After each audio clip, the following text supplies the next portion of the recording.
The courtroom felt heavier than usual.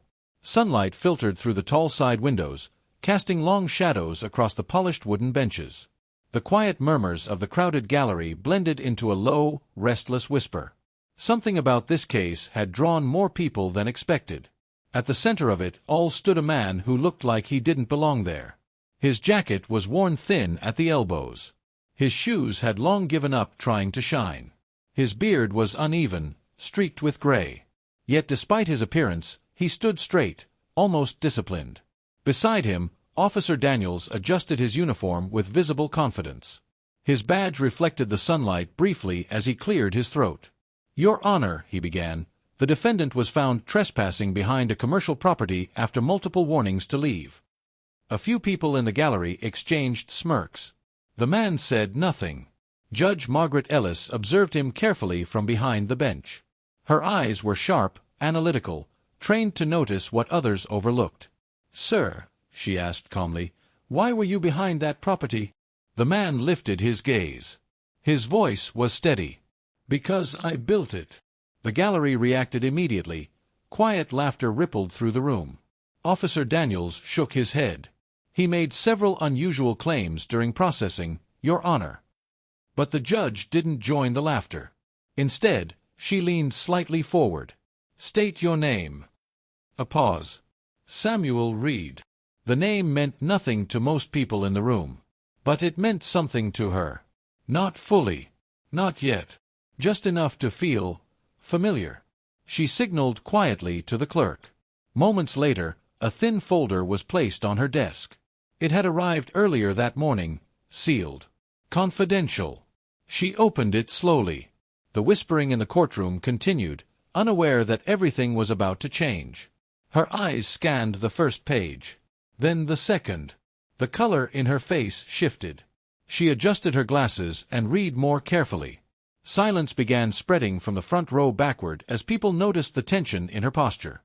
"Officer Daniels," she said evenly, "did you conduct a complete identity verification?" "Yes, Your Honor." "No valid ID. No active records." She held up a document. "Because the name you ran was incomplete." A pause. The room stilled. She read aloud. "Dr. Samuel Jonathan Reed, founder and former Chief Executive Officer of Reed Infrastructure Technologies. Lead engineer on 3 federally contracted projects. Recipient of the National Innovation Award." The air changed instantly. Someone in the gallery stopped mid-whisper. Officer Daniels blinked, confused. "That's not possible." Judge Ellis continued reading. 3 years ago, Dr. Reed stepped down following an internal corporate investigation that exposed financial fraud among senior board members. Subsequent legal battles resulted in acquittals for Dr. Reed and convictions for multiple executives. The quiet now was absolute. Samuel Reed stood exactly as he had before. Still. Composed. The judge looked up.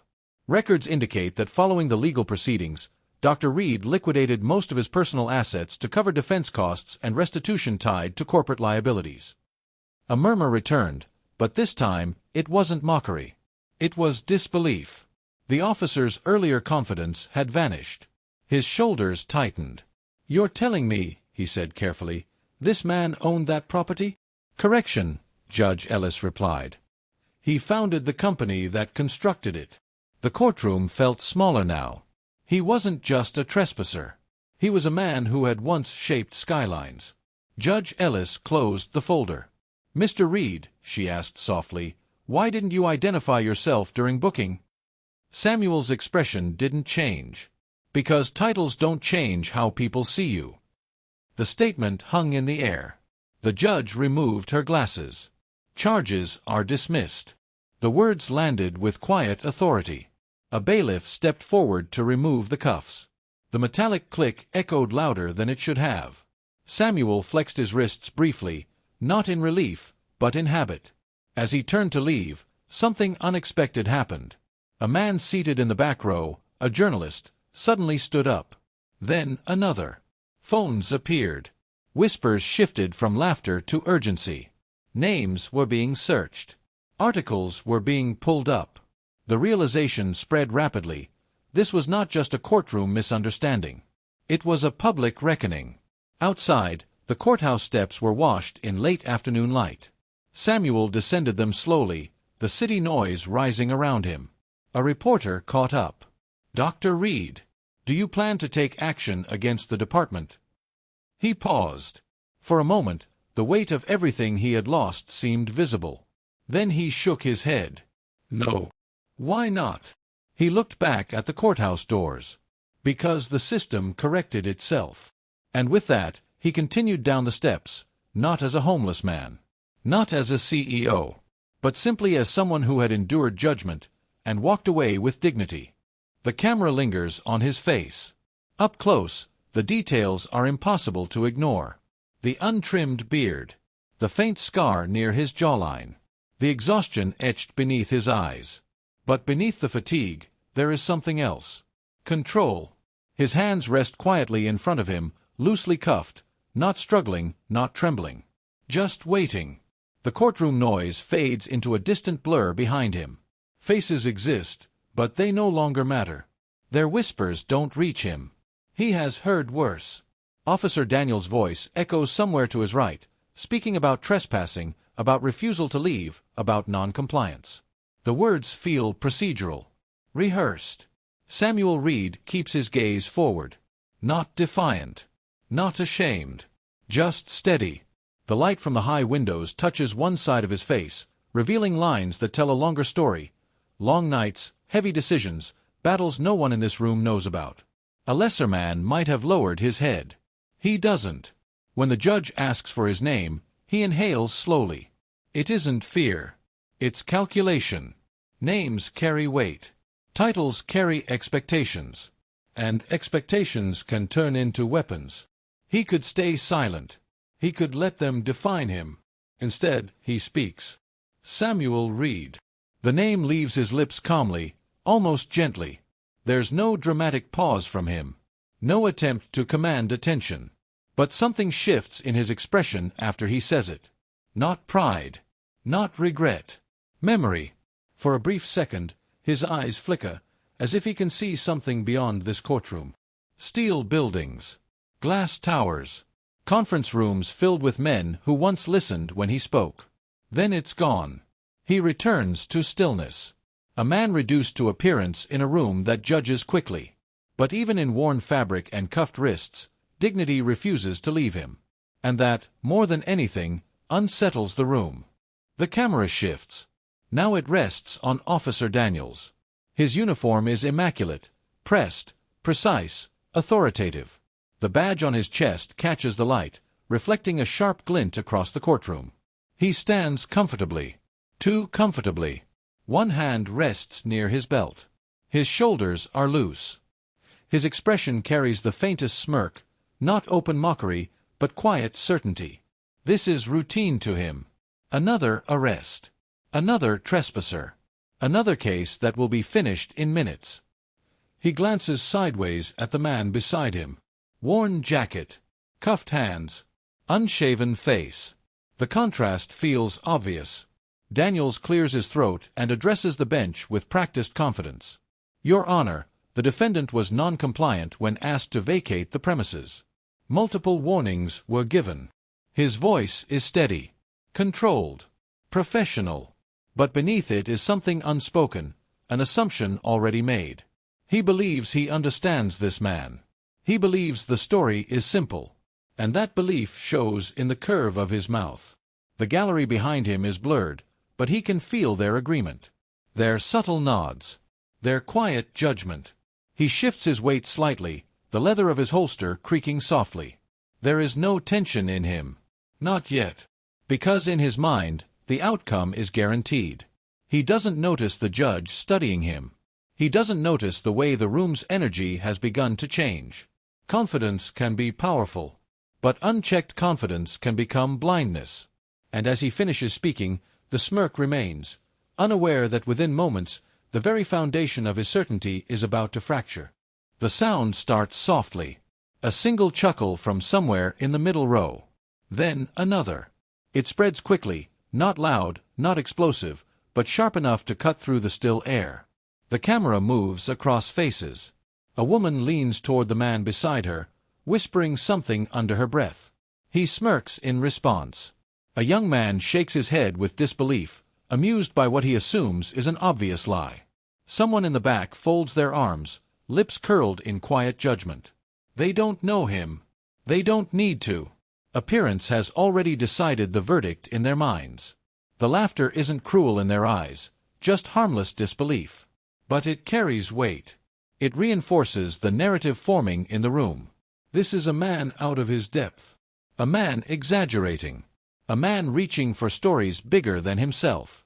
The lighting from the tall windows casts soft shadows across their faces, highlighting raised eyebrows and sideways glances.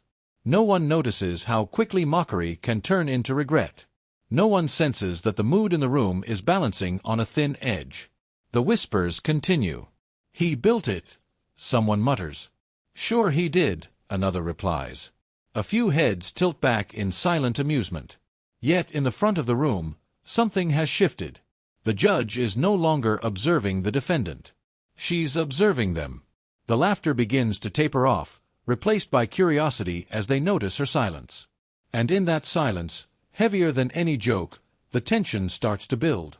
Because sometimes the loudest moment in a courtroom is right before it goes completely quiet.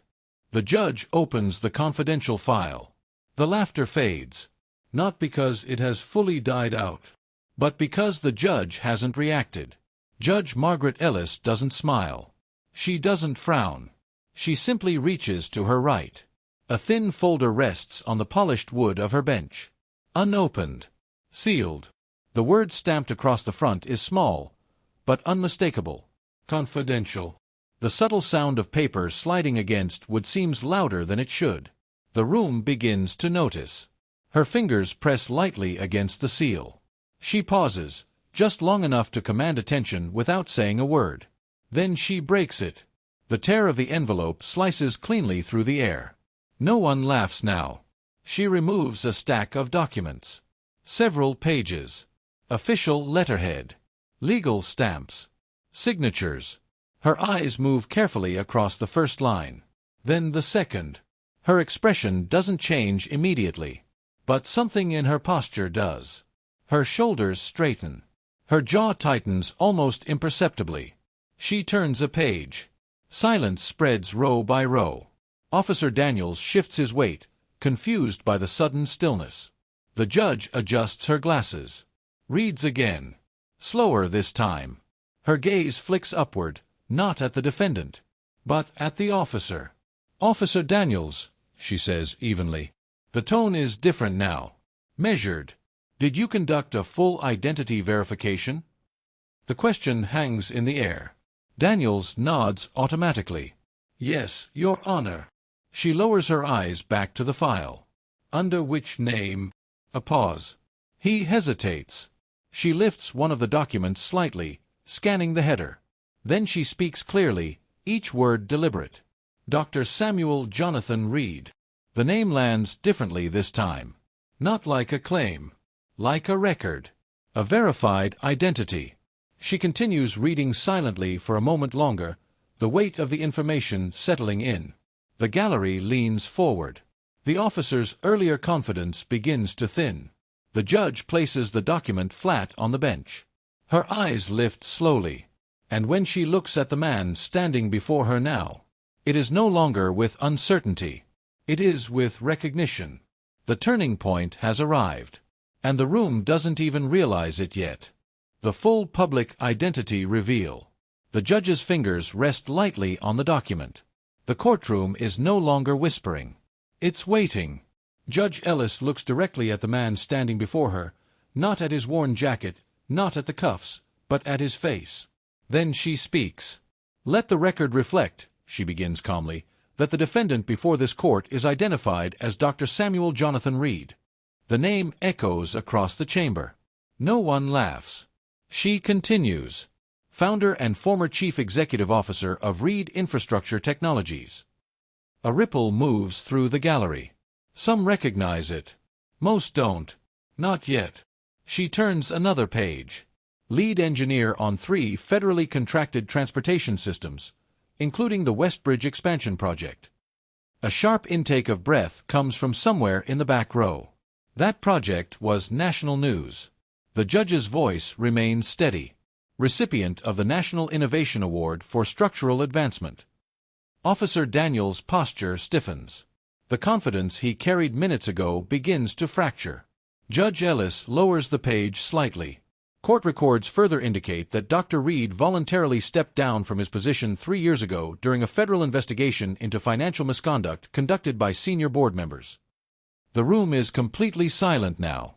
Those board members were later convicted. The words fall like controlled thunder. She lifts her eyes again. Dr. Reed was cleared of all wrongdoing. A murmur breaks out, not laughter this time, but disbelief. She delivers the final piece without raising her voice.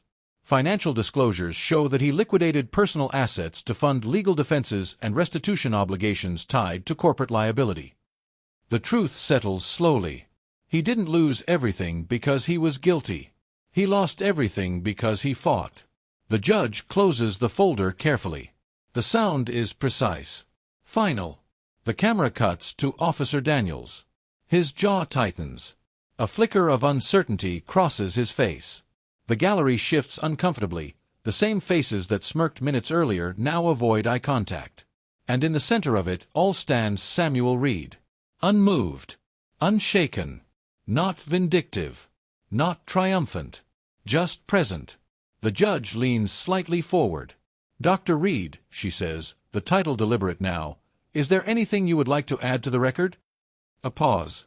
All eyes turn to him. He lifts his head, slowly. His voice is calm. "No, Your Honor. No anger. No speech. No attempt to reclaim power. Just dignity." And somehow, that silence speaks louder than anything else in the room. Because in a courtroom built on judgment, the truth has just judged everyone back. The silence presses in. Officer Daniels stands exactly where he was minutes ago. But he no longer looks the same. The smirk is gone. His shoulders, once relaxed, are rigid now. His jaw tightens as if trying to hold something together that's already slipping. The badge on his chest still shines. But it doesn't feel powerful anymore. It feels exposed. The judge's words echo in his mind. Dr. Samuel Jonathan Reed. Cleared of all wrongdoing. Founder. Engineer. Innovator. Daniels swallows. For the first time since entering the courtroom, he doesn't know where to look. Not at the judge. Not at the man beside him. And definitely not at the gallery. Because the gallery has changed. The same faces that quietly agreed with him minutes ago now watch him differently. Questioning. Measuring. Reassessing. A reporter in the back lifts a phone, not toward Samuel this time. Toward him. Daniels shifts his stance, but the movement only draws more attention. The leather on his belt creaks in the silence. Judge Ellis turns her gaze directly onto him. "Officer," she says evenly, "were you aware of any of this information prior to bringing these charges?" The question is controlled. Professional. But it lands like weight. "No, Your Honor," he answers. The confidence is gone from his voice. It's thinner now. Careful. The judge holds his gaze a moment longer than necessary. "In this courtroom," she says quietly, "we do not substitute assumption for verification." Each word feels deliberate, measured, public. Daniels feels the shift fully now. This is no longer about a simple trespassing charge. It is about judgment. His judgment. He glances briefly at Samuel, perhaps expecting anger or accusation. But there is none. Samuel stands calm, composed. That composure cuts deeper than outrage ever could. The cuffs hang loosely now, almost forgotten. The power dynamic has reversed without anyone raising their voice. Daniels exhales slowly. The realization settles in. He didn't just misjudge a man. He misjudged him in front of an entire courtroom. In front of reporters. In front of a judge who noticed everything. The collapse isn't loud. There is no shouting. No dramatic outburst. Just a visible deflation. A posture shrinking slightly. A certainty dissolving. And in its place, accountability. For the first time since this case began, Officer Daniels feels what it's like to stand under scrutiny. The charges dismissed. Judge Ellis closes the file. The sound is soft. Final. She looks across the courtroom one last time before speaking. Given the verified information now before this court, she begins evenly, there is insufficient basis to proceed with a trespassing charge. A pause. No one moves. The weight of the moment settles. Case dismissed. The words are not loud. They don't need to be. They carry authority on their own. A faint exhale ripples through the gallery. Not relief, not applause, just the release of tension that had been coiled too tightly. Officer Daniels steps back. This time, without instruction. The bailiff approaches Samuel slowly. For a brief second, the camera focuses on his wrists. The metal cuffs rest against worn fabric. Cold. Impersonal. Symbolic. The bailiff unlocks them. Click. The sound echoes in the quiet courtroom. The second cuff loosens. Click. The metal falls away. Samuel lowers his hands carefully. He doesn't rub his wrists dramatically.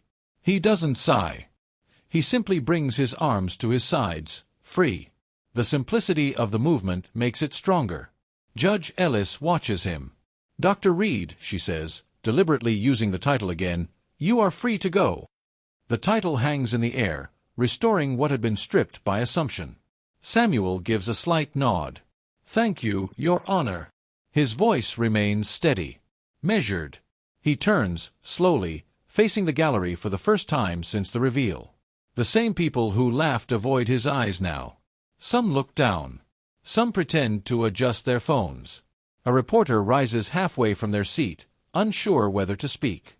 Samuel doesn't address them. He doesn't need to. His silence carries more weight than any speech could. He walks forward. Not rushed. Not triumphant. Just dignified. As he passes Officer Daniels, there is a brief moment where they stand within arm's reach. Daniels opens his mouth slightly, as if considering an apology. But no words come. Samuel pauses for half a second. Not to confront. Not to accuse. Just to acknowledge. Then he continues walking. Toward the courtroom doors. Toward the light spilling in from the hallway beyond. The doors open. And he steps through. No longer a defendant. No longer a suspect. Simply a man whose name has been restored. Reporters rush to break the story. The courtroom doors swing open. The hallway beyond is brighter now, filled with sunlight and the noise of the outside world. Reporters react instantly. Some had been quietly taking notes, expecting a routine dismissal. Others had barely paid attention, certain it was a minor case. Now, phones lift. Cameras flash. Notepads are scribbled on furiously. "Wait, did she just say Dr. Samuel Jonathan Reed?" One reporter whispers, half shocked, half excited. A colleague shoves their phone into their hand. "Pull up his records. Fast." Keyboards click. Screens light up. Social media alerts ping. Tweets are drafted mid-sentence. The energy is chaotic. Urgent. Viral. Some reporters push forward toward the exit doors, trying to get ahead, eager to speak to Samuel. Others huddle together, double-checking the facts, trying to confirm a story that seems too unbelievable to be true. Whispers turn into murmurs. Murmurs turn into questions. Is this the same Samuel Reed who led Reed Infrastructure Technologies? Former CEO. National Award recipient. Phones are pointed, flashes go off. Reporters jockey for position, notebooks raised. The courtroom, once a place of order, is now a storm of human curiosity and urgency. Even outside, the news spreads quickly. Phones buzz.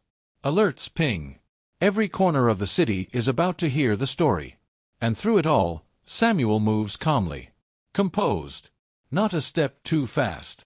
Not a word too loud. The chaos swirls around him like a storm he doesn't need to fight. The power of truth, once hidden, now ripples through the world. And the reporters? They are just the first wave of witnesses, carrying the revelation outward, to a world that had already judged him before knowing his name. The emotional courthouse exit. The courthouse steps stretch before him, bathed in late afternoon light. Sun spills over the polished stone, casting long, warm shadows. The city hums quietly beyond the doors, distant traffic, muted chatter, the world moving as usual. Samuel steps forward. His posture is calm, measured, dignified. Every step deliberate, yet effortless. The camera follows from behind, slowly panning upward to reveal the sunlight glinting off the edges of the courthouse. Reporters rush to capture the moment, but Samuel doesn't break stride. He doesn't turn, doesn't glance at them. He walks past the crowd, past the whispers and wide-eyed spectators. Every eye is on him now. Every camera is pointed his way. Yet he moves like someone who has already won, not with arrogance, but with the quiet authority of truth restored. He reaches the bottom step and pauses. The wind lifts his jacket slightly. His expression is calm but reflective. For a moment, the world feels still. The weight of misunderstanding, judgment, and false assumptions finally lifted. A faint smile tugs at the corner of his lips, not for the cameras, not for the crowd, not even for himself. He steps off the courthouse steps. Into the sunlight. Into freedom. Into a world that will now remember him for what he truly is. And as the camera pulls back, the courthouse fades behind him, a symbol of trials endured and truths revealed. The story has ended. Not with anger. Not with revenge. But with dignity, justice, and the quiet power of integrity.